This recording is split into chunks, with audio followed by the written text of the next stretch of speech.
Hands on here. Okay, we're live. It's September 9th, 2015. This is Jersey Hobby Hour, episode 3, with me, your host, Steve Chin, and I have Alan Wan with me as my co-host, as usual. Hey guys, how you guys doing? So today, we have a bunch of little topics, because there wasn't a whole lot that was going on over the short weekend. Alan and I talked about this a little bit beforehand to kind of put together the show notes for today, and It's a very slow week. Just could not find a lot of stuff happening over the holiday weekend. Probably people taking off or just not, reporting the news. But or there's just nothing to report. It's this lull time. Yeah, I mean, either way. I think the big thing that happened, or that is happening today, is actually the Apple press conference for the new iPhones and all of their new products, which they typically do at this time of the year, right around the beginning of September, late August, usually. And I have a bunch of the items actually brought up on my browser, which I can walk us through as we talk about them, just very briefly. Maybe 5 or 10 minutes or so of chit-chatting a little bit about this. I will lose my video feed, and I'll actually push this over to the articles really quick.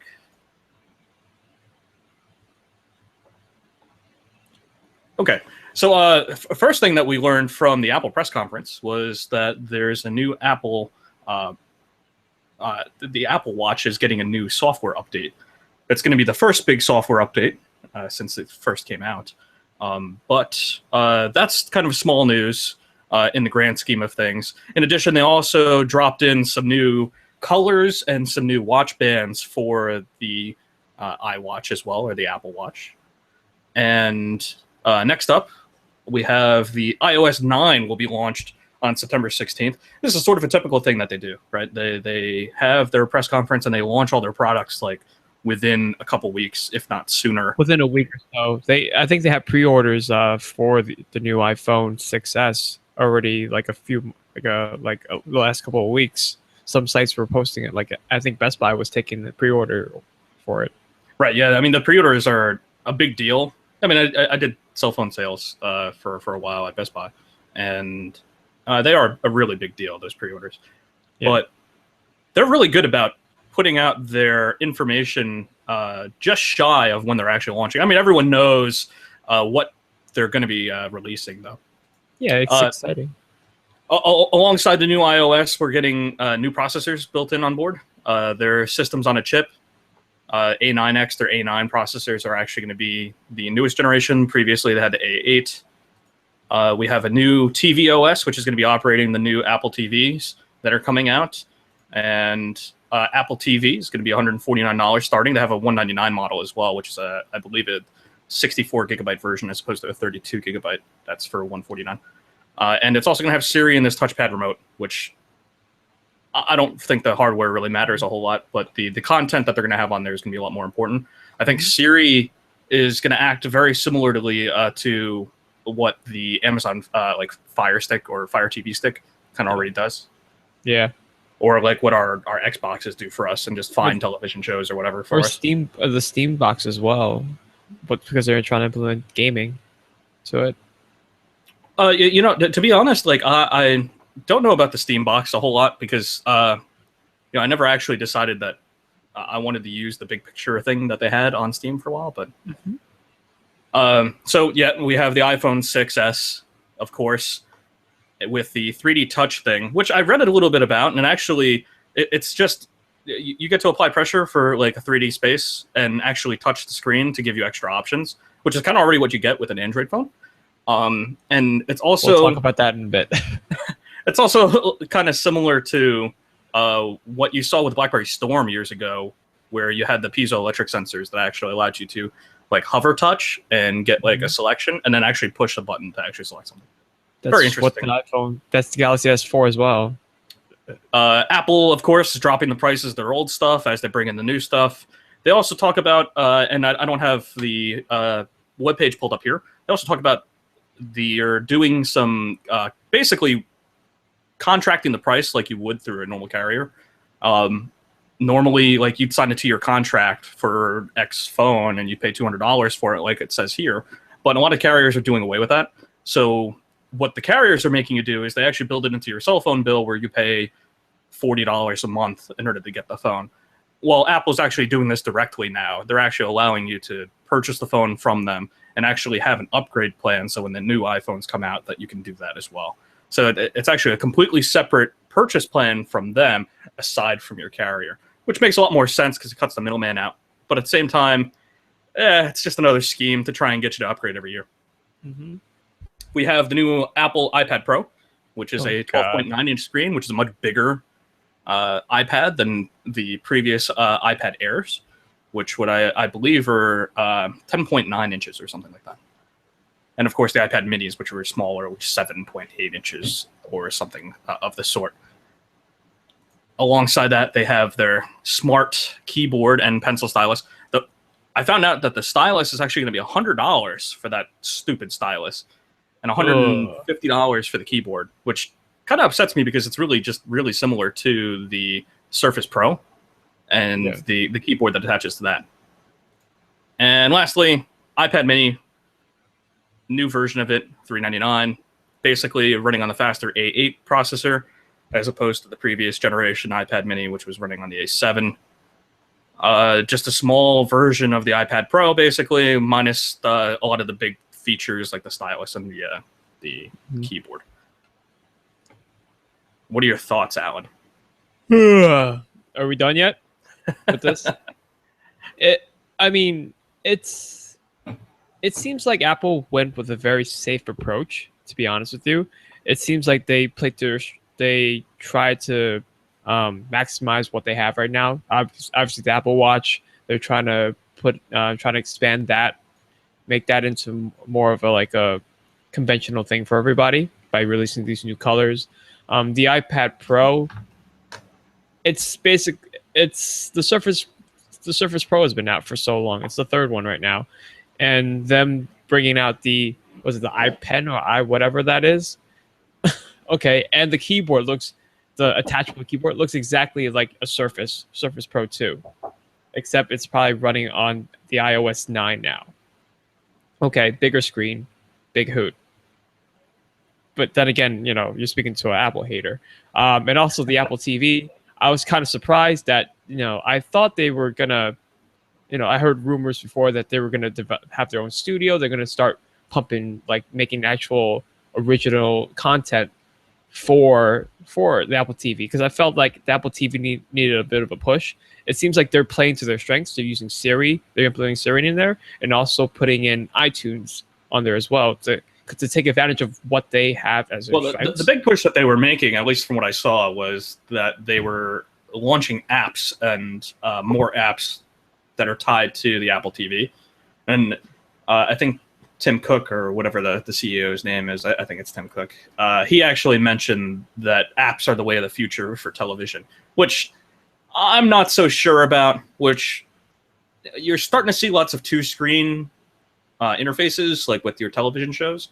You have like Marvel's Agents of S.H.I.E.L.D. or like The Walking Dead, where they have tablet apps that you can run right alongside watching the live television show when it comes to a new episode, which is cool. But ultimately, I don't think apps are what's going to drive your television. No. That's kind of what your game system is doing right now. When you go and buy an Xbox, people aren't going to buy an Apple TV and want to play Call of Duty on it. Call of Duty is ultimately an app, right? Exactly. That's why I thought they would do something like create their own content as well, because you need to have a reason why you want to purchase an Apple TV, and it doesn't seem like there's anything that's special other than, hey, I have iTunes on my TV. So in terms of getting like a larger market, like getting like someone like me and you who aren't really Apple users, it's not going to do anything for us. It's not like it's going to expand their market to people like us, because we don't really use iTunes that much. So the appeal for Apple TV isn't there at all for us. Yeah, I don't know like how they expect to drive more purchases from people who already have like a saturated market with like smart televisions. I mean, everyone already has like the Samsung TVs that have apps built in, like Pandora or Netflix or Hulu. You know, those things are already on a lot of people's TVs. You know, some people didn't upgrade to the new smart TVs, nor did they upgrade to 3D televisions when that was. You have the Chromecast. You have a Chromecast. You have other. I mean, you have these other devices which are just so cheap. I mean, like you can get a Chromecast for like $30. Like this is an Apple, and that's like a no-brainer. Like in terms of cost difference, like $30 or $150 for an Apple product.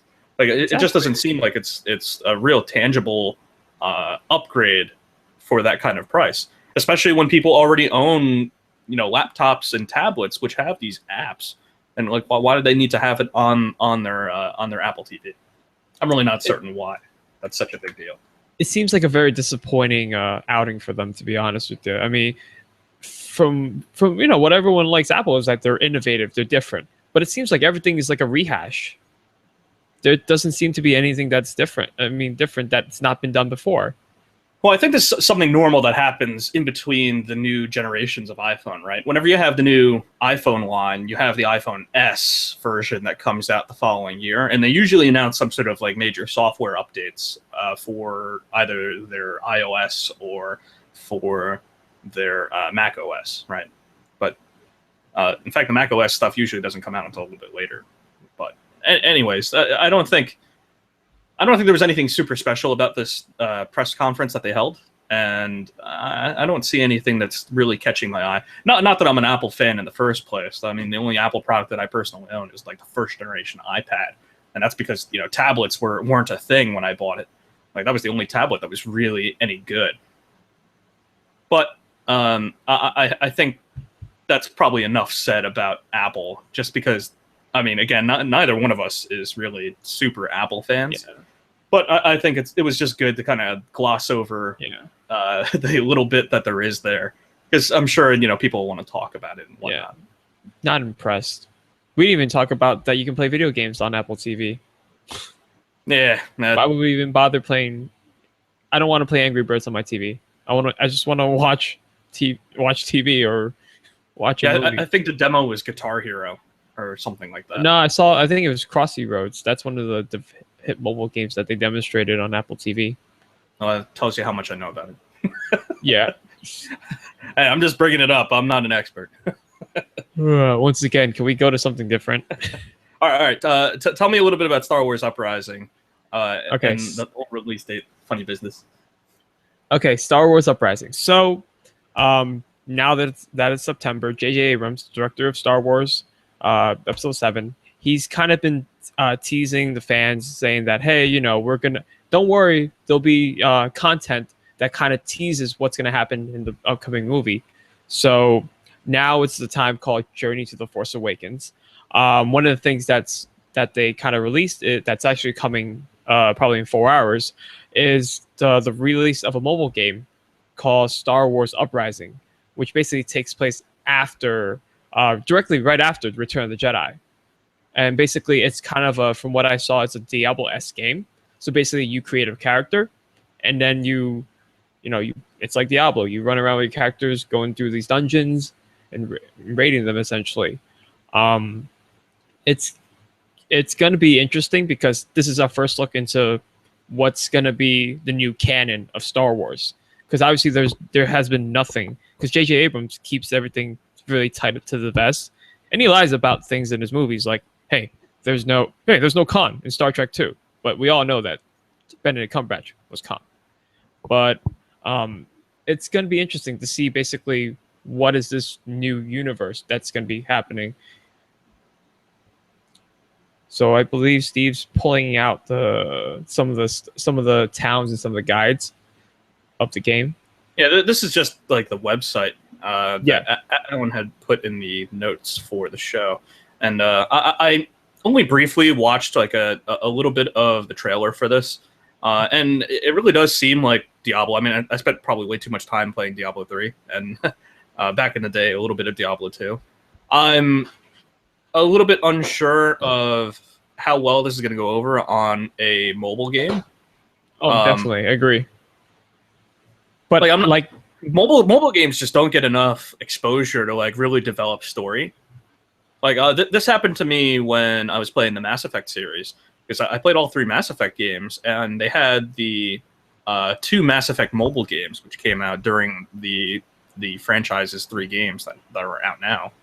And I just did not gain any of the story from it just because I didn't play them, which is a little upsetting because, there's a lot more to the universe. And I mean, Star Wars is a big universe, and I'm sure you know more about it than I do. Yeah, it takes a little part of it. I mean, this is apparently this where this takes place is actually in the same sector where Hoth and Cloud City takes and Bespin. So apparently, news of like the second Death Star being exploded, the Emperor and Darth Vader are dead, or going rampant across the universe. And then we have this new admiral that's in the trailer for this game saying that, hey, it's all a lie. These guys are lying to you. And it kind of shows that basically we all thought that after Return of the Jedi, the Empire's has fallen. The rebels going to take over, but apparently that's not the case, and it shows that also in episode 7 because you still see stormtroopers running around. Yeah, I don't know. I'm a little bit upset with the way that Star Wars games have always kind of come about in the past. There were very few that were any good, and this just looks like a really low budget type of game too. True. So I don't anticipate very good things from this, and I mean I'll probably give it a shot if it's a free to play, which I imagine it will be, because that's the model of mobile games now. Yeah, mind you, this is Disney. This is Disney that's taking over. So this is one of the first couple of games that Disney is pumping out. Not when it was under the tutelage of George Lucas. So it might be different. Disney probably has a better direction of what they want the games to be, because obviously Disney is a juggernaut. So I can't, I don't mean, it could be good, it could be terrible, but I'm there for the story. It's not really for the gameplay. Yeah, do you remember LucasArts? The company that did all those stupid old Shout out the Empires. Shout out the Empires, man. Rogue Squadron. Rogue Squadron was good. Jedi Outcast. Yeah, surprisingly, that was good. I love that. I love those games. Kyle Katarn. Too bad he's not canon anymore. I don't know if LucasArts did it, but way back on Windows 95, they actually had X-Wing and TIE Fighter, and then X-Wing versus TIE Fighter. Did you ever play those? Mm-hmm. Windows 95 era. No, those I did not. Were they DOS? I don't think they were. Actually, I think the first one, which was called, I think it was just X-Wing, was DOS launched, and then the other 2 were on Windows 95 or 98. Yeah, they had Rogue Squadron. I'm looking at Rogue Squadron, X-Wing. But I mean, bringing this out to space games now, just bringing it out a little bit further. Something else that popped up is the trailer for Dreadnought, which is an interesting looking game, at least to me, just because I love space games in general. But Dreadnought is something that popped up at the beginning of August with the trailer, and I only got around to seeing it just over the past couple of days. But they have all sorts of different ships, and the interesting that catches my eye though is the fact that you're actually piloting Dreadnought vessels. They're large capital ships. You're not piloting a little starfighter where it's a one-man fighter. You're actually piloting or commanding a giant basically battleship in space. I don't know, it's just something interesting about the different aspect of space battles, because you always see these ginormous ships that are launching missiles or setting fighters off to engage each other. I think that's really, really cool. Just having that different carriers. Well, carriers and StarCraft interceptors. Or did you ever watch Wing Commander? That's the one where I watched. There was a cartoon, right? It was a cartoon too. It was also a cartoon, yeah. It was a cartoon. I remember it was on USA or something like that. It's the one with Freddie Prinze Jr. A long time ago, though. Yeah, I don't know. I'm looking forward to this game, mainly because it gives you something else to look at other than just a little tiny starfighter. Yeah.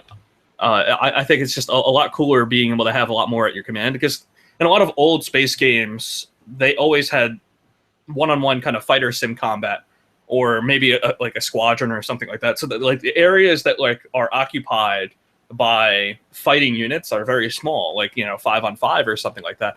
But you'd imagine during a space battle that you'd have like hundreds of ships or something like that. I mean, this is a sci-fi universe, right? You're not just going to send 5 ships to go blow something up. Like, it doesn't make sense to me. But I mean, this is a lot cooler than even some of the older games. Like if anyone remembers Freelancer, which I believe was out in early 2000s. Pulled up some pictures here just on Google if anyone remembers any of this stuff. Basically, it was a mouse controllable. You didn't actually need a joystick, which was one of the coolest things, because back then, previous to that, you actually had to have a joystick to play any of these fighter sims. And it included trading. Wow, and the things like definite joystick. I remember when I had a joystick to play Duke Nukem 3D. Wow. Yeah, we don't even use joysticks anymore. What?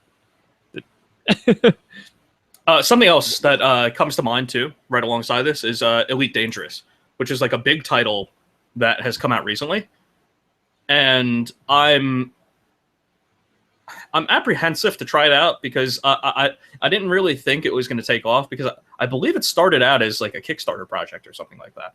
I don't think it was actually like a production house game. Apparently, it's the 4th release in the game series. So I'm not sure if it's a Kickstarter. Oh no, it was. They had they needed help, so they had a Kickstarter to help them. It's kind of weird to me. And I just kind of briefly show the image there showing that it's coming to Xbox One. Something else that popped up in the news recently on October 6th, Elite Dangerous will be on Xbox One. Something I might try, but I've just been apprehensive because I'm wary of games that come out of Kickstarter projects, because I may have said this before in a previous show that I hate when the piece of art is not finished. Like, you don't know when a game's done. Well, this is, by the way, this is made from a studio called made from it's a 4th one in the franchise. So it's not like, like a new IP essentially, but it seems like it's one of those things where like, hey, we don't want to pay, the studio doesn't want to pay for the game fully, so they're asking people for help. That's what it seems like. I don't know. It seems to me that Elite Dangerous, although it looks really good, on the surface to me it looks like it's just, I don't know, it's just an appearance thing. I don't know how much depth it has, because I mean, I've played, and mind you, I haven't played a whole lot of it. If anyone actually knows the game X and X2, X3 Reunion, like all that entire series of X games, those were really, really in depth. Like, you'd actually get out of your jet fighter and like fly around in a spacesuit. And then like you can actually build up an empire of like trading vessels and factories, and actually build space empires by yourself, like as an individual person. And like after you own like space stations and like star systems, because you just have a bunch of ships working for you, you could literally still get out of your like Dreadnought class vessel, capital ship, and fly around in a spacesuit and just die, just because. It's super in depth, like for no reason too. You said X3. I thought we were talking about The Last Stand. Yeah. I always think about that too when I bring up that game. But yeah, it's just called X and X2 and X3. It's really weird. Speaking of space, we have The Martian, which is a new film that's coming out in October. It's starring Matt Damon, and there's a trailer out for it. There's been a trailer out for it for a little while, and I don't know, I think it looks pretty cool. There's a line in the movie, apparently, where he says, "I'm gonna have to science the shit out of this," because he's a stranded astronaut or something on Mars, and they have to go rescue him. I don't know. I'm looking forward to this. How about you? Yeah, definitely. It looks really good. I mean, I wish the trailers didn't give away half the movie, to be honest with you. It seems like it gave up some of the points of like, if you want to watch The Martian, I would recommend not watching the trailer, because it does spoil some points that it's basically going to be hitting. I mean, if you watch the trailer, you probably saw like, I'm sure 2/3 of the movie. I'm not talking about if people that actually watched, read the books. I'm just saying that I've never read the books, but it seems like I can predict what's gonna happen. But I am still excited for this movie. It looks really good. Yeah, so I'm not a big reader in the first place. I don't often read books, so I mean I'm not a person who would have caught this book beforehand before seeing the movie. But I'm excited because there was a day where like space movies were a big deal, and they've become like sort of a joke in recent past. I don't mean like, so take Interstellar for example. Like, yeah, it's mainstream, but it's not like I feel like it wasn't a serious take at like, hey, let's explore space kind of thing. I didn't see the movie. I had it explained to me a little bit, but I just feel like a lot of recent space movies are either like super action oriented, Guardians of the Galaxy, or the new Star Trek movies.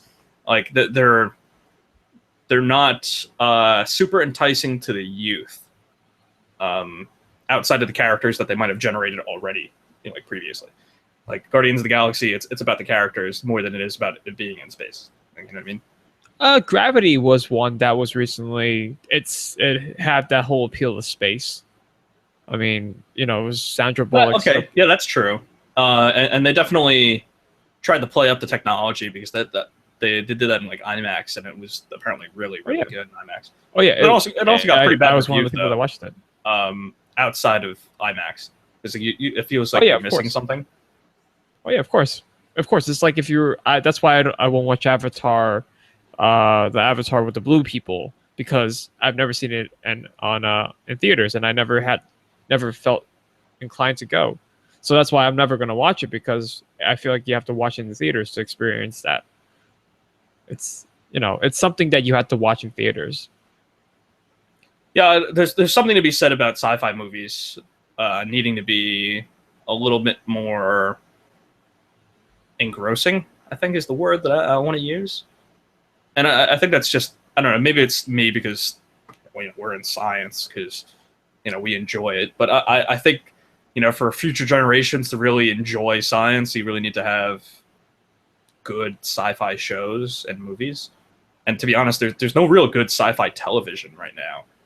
I don't count like Agents of S.H.I.E.L.D. because that's the superhero genre. But I think the only thing that's really, really good, and I don't watch it a lot myself, and that's Falling Skies on TNT. That's really not aimed at children either. It's just like not that most sci-fis that I would have watched as a kid growing up were aimed at children. I grew up with Star Trek and watching reruns on Thanksgiving and stuff like that. Mm-hmm. Well, yeah, I mean, Christopher Nolan was trying to bring that whole appeal to space travel back with Interstellar, but it being too overly complex and too, it kind of, turned people off. So I understand. I mean, because as like a lot of people growing up, they want to be astronauts, but now who wants to be astronauts, right? No, you don't hear people saying that, hey, I want to be an astronaut when I grow up. Right? People are more like, hey, I want to be rich and famous. Yeah, they don't care about weird. What's out there. Like growing up, like watching Star Trek, I was always like, man, like aliens are cool. Like it'd be really awesome to meet one.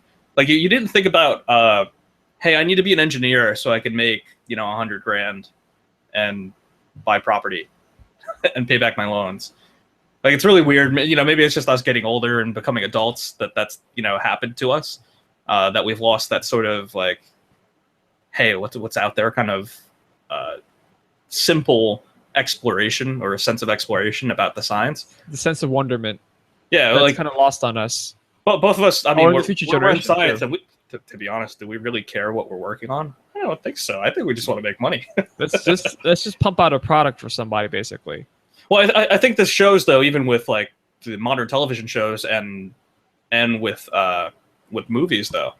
I mean, it's clear that the amount of money that it takes to show sci-fi television or movies, because there's just so much CGI now, like is phenomenal in the first place.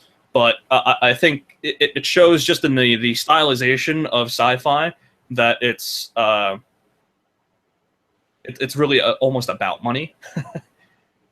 I don't know. It's really weird. It's a rough topic because you want you want science to go forward, and it's just really tough to get people like really involved. You have people like Neil deGrasse Tyson or like Bill Nye, who are really good at getting people involved, getting kids involved in science and stuff like that. But like I don't think these new movies like The Martian or Interstellar are the types of movies that really engross kids. And maybe they would think otherwise, because any sci-fi movie or television show is might do that. But I just think it's just so laden with adult topics that it's just not a good environment for kids to kind of jump off into. I don't know. I mean, that's what the hopes are for Star Wars Episode 7 then, because that's what Abrams is trying to do. It's like, this is going back to the roots. I feel like he's trying to make it into what like Episode 4 was for us as kids, where we're like, whoa, space battle, Jedis and stuff like that. So I feel like they're trying to make a whole new, not only are they trying to make a movie that pleases us, they're trying to make a movie that pleases the future generations, where like when we have kids, we're going to take our kids like, hey, watch the Star Wars, and they're going to love it because, Star Wars was a little dark as a kid, like what? Darth Vader scared the shit out of me.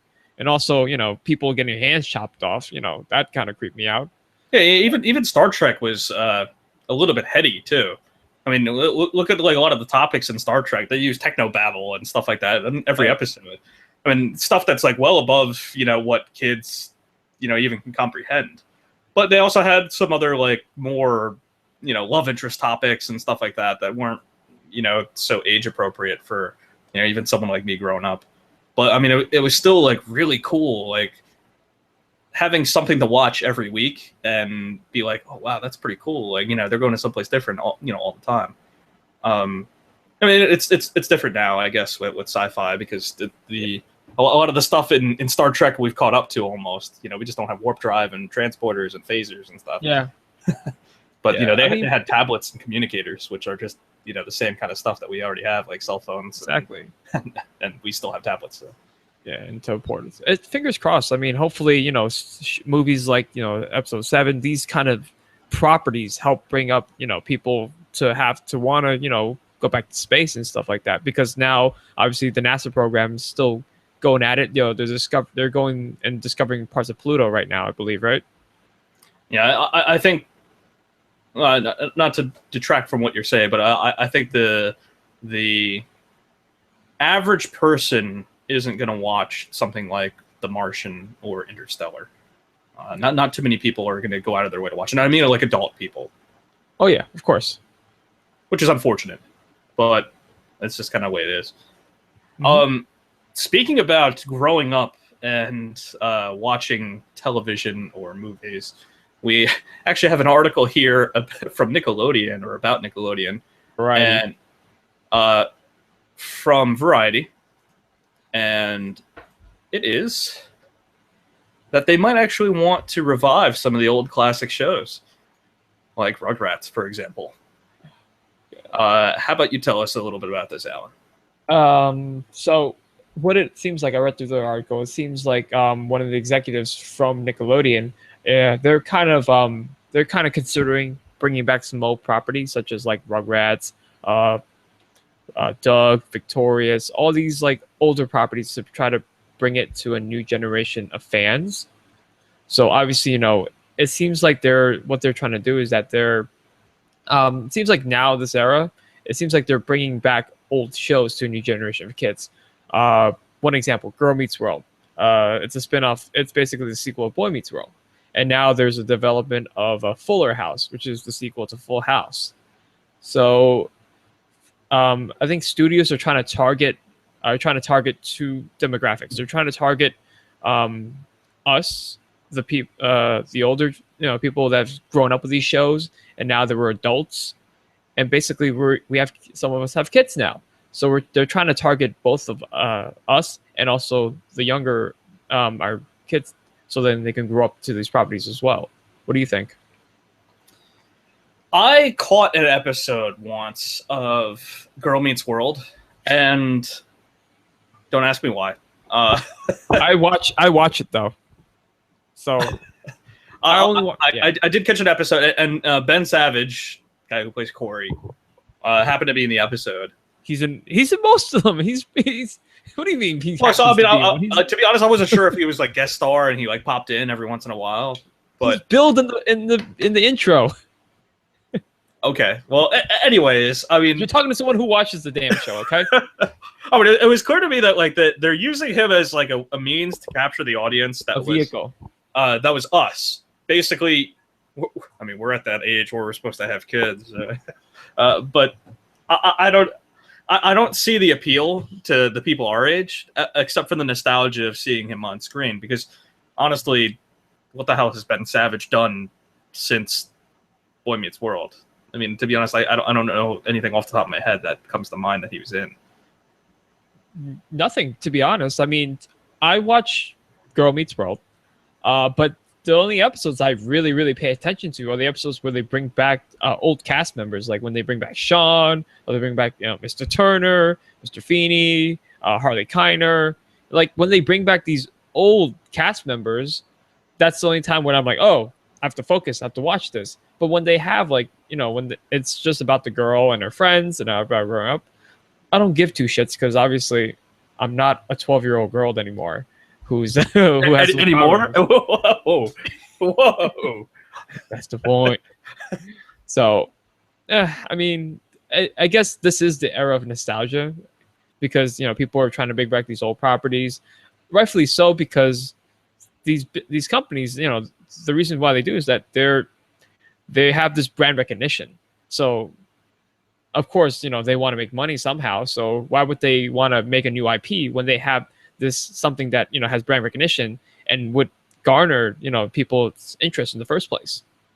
Well, what this kind of like brings to my attention a little bit is like, are the morals and the stories that we grew up with as kids in Boy Meets World adaptable and still usable? Like, are they still good lessons for generations now and of the opposite sex? Like, I don't know. Like, I mean, I guess they are. I mean, most of the morals are probably the same, now that they were, 15, 20 years ago. Even. Yeah.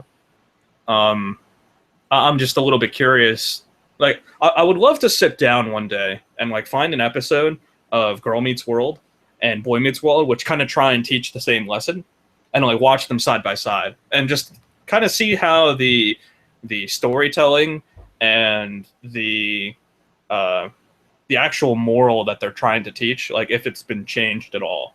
I mean, you have the advent, as we were growing up, people didn't have cell phones all the time, and now like kids have cell phones. Like I'm sure there are different morals regarding cell phones and that type of stuff. But I mean, like we probably have some sort of base moral code that still needs to be taught. And, how has that changed? Like, has that moral code changed at all? And like, has the vehicle for teaching that changed? Yeah, I'd be kind of curious to see that. And I'm as far as bringing back these old nostalgic shows like Rugrats and Doug and things like that, I think it's easy to do, mainly because it's just animation. Cartoons. You don't have to worry about the actor of, growing up and getting old and things like that. Even though you look at Ben Savage and it seems like he hasn't aged a day since like the end of Boy Meets World. I mean, it's clear he aged like from beginning of Boy Meets World to the the final season, but like from that final season to now, it's just like, man, like has this show been on that long? Like that, I got that feeling when I was watching it. But like it's so much easier to do with an animated show like Hey Arnold or something, where you can even find a different voice actor who has a similar voice and still accomplish the kind of thing that you want. Or make them older and then just retcon the voice that way. Yeah, I mean they did it in Rugrats, right? They had like a all grown up. I have no idea. I didn't watch that garbage. Yeah, I'm not sure what they did with the voice actors for that. If they used the same ones or not. I didn't care after that. Once Kimmy joined the group, I stopped caring. She ruined everything. don't know. I'm interested to see if they do it because it'd be pretty cool just to watch some of those old cartoons come back. Just because I hope the characters are like very similar to what they were in the past, just out of nostalgic purposes, or nostalgic reasons. But I think ultimately I would love to see new stories for those characters, and not necessarily for the nostalgic reasons, but just seeing new things for them to do. Because we love these characters in the first place. We grew up with them. It's probably going to be very similar to like how like South Park or how The Simpsons operates, though. Where like there's no explanation for the passage of time. Like you've probably seen enough scenes of Bart sitting in class. Third grade? In still in third grade? I think it's like third grade or something. Yeah. But like you've seen enough scenes of him like in class because of all the episodes that he's been in, that it's probably been like a few years of like time, just because you have to imagine that each episode is a different day. Because I mean, why would they all be the same day? But like I wonder like how many scenes he's appeared in that he's been in school. I wonder if you can count it up and if it'd be more than a school year. Probably has to be 180 days. It's for a been school year. 20 seasons or almost. Is it 20 seasons and there's like 23 episodes, 26 episodes? I don't know. I've only seen the first 5 seasons. The last couple of seasons, the last 18 seasons have been terrible, in my opinion. My humble opinion. I mean, I stopped watching The Simpsons like probably a decade ago, but I did catch the movie. But I wouldn't mind watching that show a lot. And anyway, I mean, they always had very heady jokes and stuff. It was pretty cool. Oh yeah, agree. Speaking of television and things we've already talked about and a little bit of nostalgia, we have a little thing here from last time about Bear Grylls having President Obama on the show that he's in. Basically, it's another version of like his Man vs. Wild show where he survives doing something. And President Obama is up in Alaska, like promoting the change of a name of a mountain up there, and at the same time promoting some sort of green initiatives and things like that, which are really good. Not to downplay those, but we were curious. Me and Alan were curious. What kind of stuff that Bear Grylls would force, or maybe not force, because you can't force the president, of the United States to do anything. What he would feed the president, and in this article and video, which came out 2 days ago. We find out that Bear Grylls fed the president some salmon, and it was half-eaten salmon from a bear. The reason why I stopped the video for this here is because look how dangerously close Bear Grylls is with a knife to the president of the United States. That is phenomenal, first of all. But I think I think it's entertaining to know that it really was sort of PG, that the president wasn't going to like put his face down in like a half-eaten burger or something like that. Of course not. They're not doing that stuff. He's the freaking president of the United States. But I figured we'd just bring that up just because I thought that was entertaining to see that was the case. Oh yeah, of course. He told him he's a terrible cook, though. Yeah, I think the word he used was mediocre. And I think if you're in a survival situation, I think mediocre is fine. Yeah. Not that they were in a survival situation at all. But yeah, they had Secret Service plastered everywhere. I'm pretty sure he was fine. Something else that is a topic on here that I wanted to bring up was that Amazon Prime is going to expand the product list that's available to you based on like regional distribution. So basically, small independent sellers who are on Amazon will be eligible for Prime shipping depending on where their product ships from. So this was a problem with the sellers who are on Amazon who wanted to ship something from, let's say, California to New Jersey, all the way across the states, and they didn't want to have to put up the money for Prime shipping, basically, in order to be part of that. So now they'll be eligible to take part in the Prime program and have their item distributed locally inside California or the West Coast, for example. and anyone who wants to have that item shipped to somewhere else in the States outside of their normal regional location, they would end up having to pay shipping. Or in this case, if there is a Prime member who wants to order it, that they would be able to order it and just not get 2 days shipping on it. And I think that makes a lot of sense in my mind. Alan, what do you think? It totally makes sense. You know, it's a lot of pressure on these people that work in Amazon where they have to ship things across the country, obviously, and it costs them a lot of money too as well to fulfill these Amazon Prime promises of 2-day delivery. So I think this totally makes sense for them. It doesn't, it's bad for us as a consumer, but it's good for Amazon as a whole, as a company. Well, I think ultimately we all want 2-day shipping on everything, right? Yeah, it doesn't matter where it is.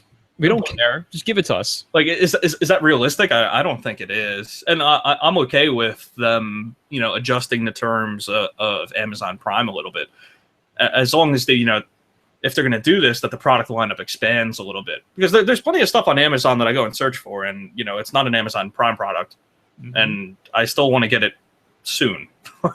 Yeah, like I don't want to wait 2 weeks for it, if I buy it on Amazon still. But I lean towards Amazon Prime because I have Amazon Prime. So, that's why I would pay the extra $1 or so on a product because it's Amazon Prime. Because I know that, hey, I'm going to get this in 2 days, but this other thing is coming from China, and it's probably like a lot cheaper, but it's coming from China. So it's going to take, a week. I kind of be interested to see like what the metrics and analytics are on the purchases made by Amazon Prime members. Like, I wonder how many non-Prime products an Amazon Prime member orders. It's like, I think about how much stuff I ordered in the past year, and probably all of it has been Amazon Prime. Same here. Everything I have, I'm looking through my orders right now. Everything's through Amazon Prime. Maybe like 1 or 2 things that are like really silly that you're not going to find on Amazon, but majority of them are Amazon Prime products. Yeah, I'm glad to see that they're making changes on the fly, because it means that they care enough about both the merchants and the customers, because that's really important for someone like Amazon who doesn't necessarily have all of the products under their roof. Amazon has their own line of products that they have, like Amazon Basics and stuff like that. But there's plenty of stuff that that's out there that they just don't have a huge selection of, and that they need to have these independent merchants that are working on. And they distribute for them. And just being able to get access to those things through Prime means that I'll actually buy them. And also, actually, you think about it, you always see in towns, they always have this thing about like buy local, support local kind of thing. At least, some of your products that you buy will probably come from regional suppliers. We hope. We still pay the tax on it, though. Yeah, well, we got beat out of that, years ago at this point. Well, yeah. There's a third warehouse opening up in our backyard, basically. Yeah, something else that they started testing, and something that, just to bring up really quickly, is they're doing like 1-day shipping, or like planning to do 1-day shipping, and like shipping of like fresh food and stuff like that. Amazon Prime Now, I believe, right? Yeah. That's kind of interesting, just because I think we'd probably be close to being eligible for that, just because we're in such a really tight packed like New York metro area. Like, I understand like somewhere in like New York is really easy to coordinate, but like we have so many Amazon warehouses nearby, like that wouldn't be so tough to kind of coordinate. Yeah, but are they suited for holding groceries? You're talking about fresh produce, right? Yeah, or other fresh food products. Yeah. I'm sure they have to have like permits to house these certain things, because they're not gonna. They need these permits to house these things. So these warehouses right now are holding, like hard drives and like, and DVDs and Blu-rays. They're not housing, food you can eat. Yeah, I wonder if them teaming up with like local supermarkets might be worthwhile.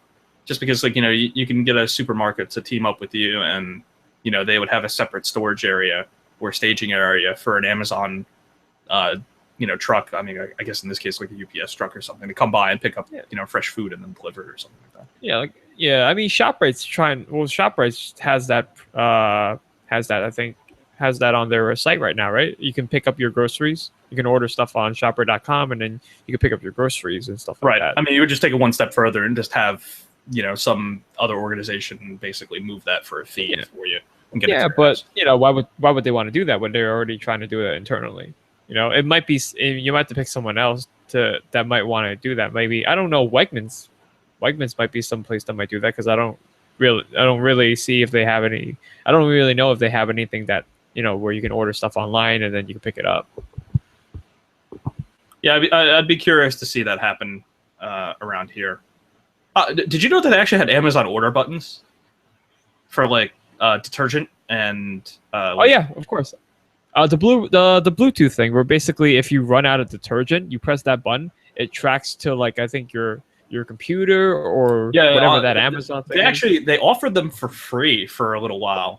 I don't remember where I saw the article, but I mean I think it was last year. The actual product. It was an actual product. I was thinking of getting it too to see how it works. But you could like tie it to ordering of a particular laundry detergent, a cereal, anything that was orderable in Amazon Pantry, and it would add it to your pantry box and like. You get it in a day. I remember reading it. You get it in a day. Or you could have it tied to your pantry box so that, like, at the end of the week, when all your orders are in, it would automatically ship with that item in it. But then they started charging $10 for the button.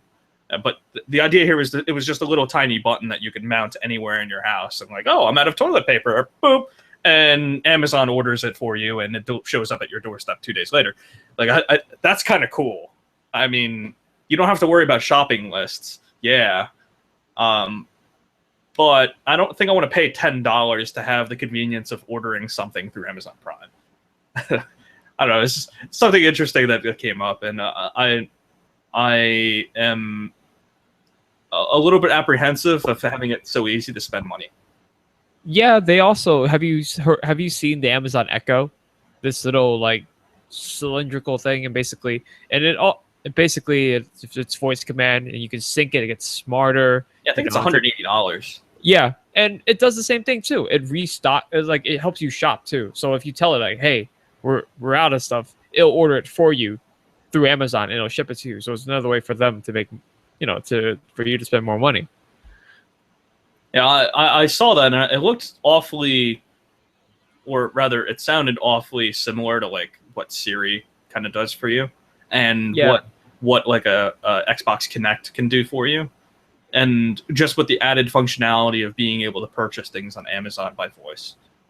It's more tangible because obviously these voice commands through Siri, they're voice commands. You tell it to do certain things, but then this you can actually order stuff on command. It's the you can't really order stuff through Siri. It's the closest thing that we can get to a replicator from Star Trek. It can't reorganize molecules to make you a sandwich, but you could totally order what you need to make a sandwich using Amazon Echo. Yep. I think it was silly. I don't know.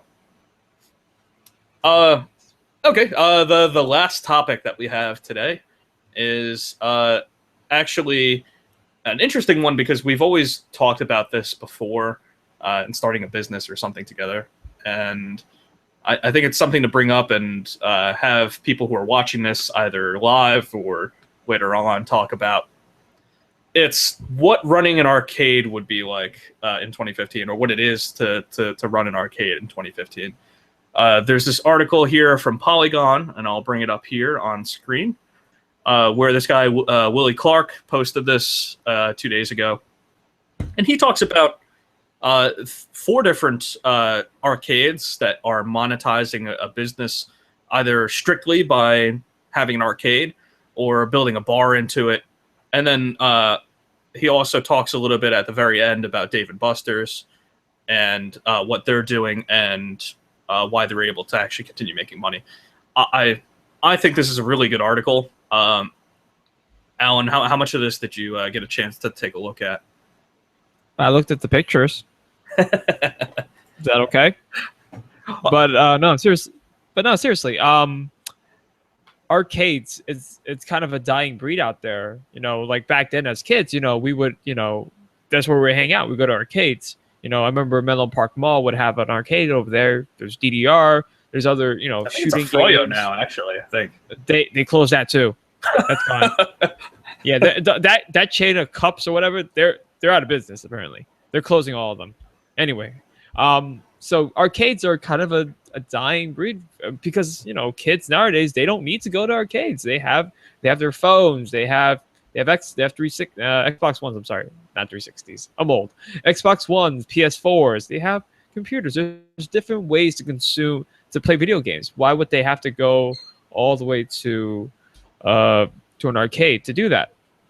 So I think one major problem that arcades now have a challenge with is the home gaming system, and yep, part of that is the prevalence of televisions. I had a little bit of a conversation with Alan about this before, that the commoditization of televisions helped bring about the game system in the first place. I mean, growing up, like in our house, we had one television at any given time, like one big tube set. And then once my parents replaced that with, a CRT TV, then, we had an extra TV all of a sudden. And like, oh, well, what do we do with this thing? And game systems were on the scene, but they weren't as popular. And, that was just something that I got interested in. And game systems were also developing at sort of this kind of breakneck speed, too, over the course of 10 years. And, seeing the increase in the amount of televisions that a household had, and these new game systems that were getting better and better graphics, you're seeing that these arcades that have these old games that just don't stand the test of time. And like arcade cabinets, they just didn't improve rapidly enough in order to keep up. You had really cool stuff as we were growing up, like Dance Dance Revolution, which was like a huge hit for like arcades, because nobody in their right goddamn mind would ever want to have a full-size DDR arcade machine in their home, though they did have the pads or whatever. I still want one. That'd be really cool to have like one of the big metal ones that you can actually, do all sorts of crazy stuff on. It's $200 for that. For like a metal pad? Yeah, for a single metal pad though. Yeah, I mean, that's like one of those things like where like an arcade game is all about playing with people, right? Like the whole single player experience is cool, but like when you go to an arcade, you kind of expect either one, people to watch, or two, have people to play with. And both of those things are accomplishable now on the internet, which is another big thing that kind of blew up right alongside the game systems of TV. Yeah. And which is really what's driving this whole thing where like, hey, arcades are this archaic thing that are just there for nostalgic purposes, which I totally get. And it totally is the case, because you really don't see a whole lot of new arcade games popping up. But that being said, this article goes into talking about, well, how do you have these things like arcades surviving in this day and age? Yeah, there's not as many of them, but it's clear that there are some of them that are still around that are able to make it. And it's either nostalgia, because people want to go play an arcade game and they want to pay, 25 cents to go and do it. And they actually talk about how to monetize that too, because apparently there's a lot of like old laws that are like from the 1930s that you can't have arcades, because arcades were like gambling establishments. So like there's a lot of places where you just can't have an arcade open because they have old ancient laws that prevent you from doing it. But they talk about the monetization factor, and we talk about this all the time when we say, hey, let's open a bar, or hey, let's open a gaming center or a LAN center where people can go play video games. Like, how do you actually make money? Like, can you make enough money? And apparently, in this article, some people do. But most of them usually have some other monetization means, and it's usually food or drink. And in fact, all of these guys, except for Dave and Buster's, they make most of their money on the food and drink aspect. And that actually allows them to expand sort of the hobby side of the business, the gimmick side of the business being the arcades, which we kind of always assume that that's how it worked, at least with a small business. Because, I mean, ultimately, how are you going to make money, having someone pay 25 cents or 50 cents per game on an arcade game? And you might have a dozen arcade machines. Like, you're really never going to make a lot of money off. Not enough to warrant renting space. And rent these days, especially someone like New Jersey, it'd be a ridiculous cost monthly. Like, how is that supposed to work? It's a win-win because, like, small bars, you have to make it a reason why you want to visit your bar. We always talk about, hey, let's open a bar. Everyone wants to open a bar, but you have to make it a reason why people want to show up to that bar. Like, hey, I can just drink in a bar, but then if I can play, old arcade games, that's awesome. So of course, it's a win-win because it helps these small little bars, like gain, there's something for them for kind of an appeal for them. And then it helps, the arcade, these are small arcades, these old arcade games to get, to be able to be used still nowadays. Yeah, there's always a gimmick, right? We see all the time that sports bars are generally the most popular, right? Because, let's be honest, that appeals to the most people, other than people who want to go drink. You have the people who want to go and watch a sports game, which oftentimes is also the same person. But regardless, if you had a bar, like let's just take the idea, like, hey, let's go open a bar.